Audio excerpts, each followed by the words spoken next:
رسالة بتوقيع أحد الإخوة المستمعين، يقول: طالب علم من جدة، أخونا له عدة قضايا من بينها هذه القضية. يقول: من المعلوم عند أهل السنة أن القرآن كلام الله منزل غير مخلوق، منه بدأ وإليه يعود، ولكن هذه الحروف التي كتب بها القرآن هل هي غير مخلوقة أم أنها حروف عربية؟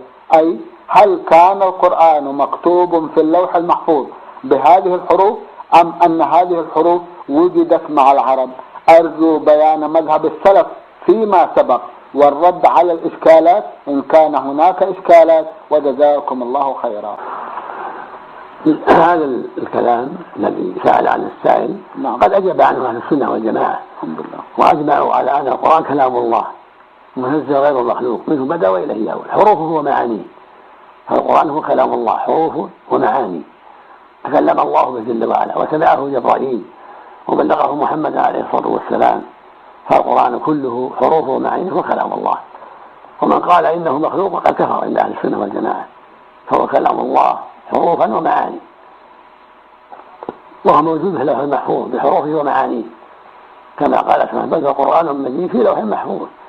فالقرآن كله كلام الله منزل غير مخلوق، منه بدأ وإليه يعود، بحروفه ومعانيه جميعا، كما نص على ذلك أهل السنة والجماعة.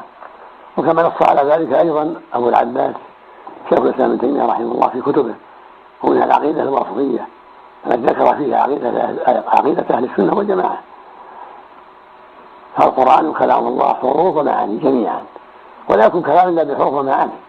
الكلام حروف ومعاني من حيث هو، فكلام الله حروف ومعاني نزل به جبرائيل على النبي الكريم محمد عليه الصلاة والسلام، وأثبته الله في اللوح المحفوظ كما بين في كتابه العظيم سبحانه وتعالى.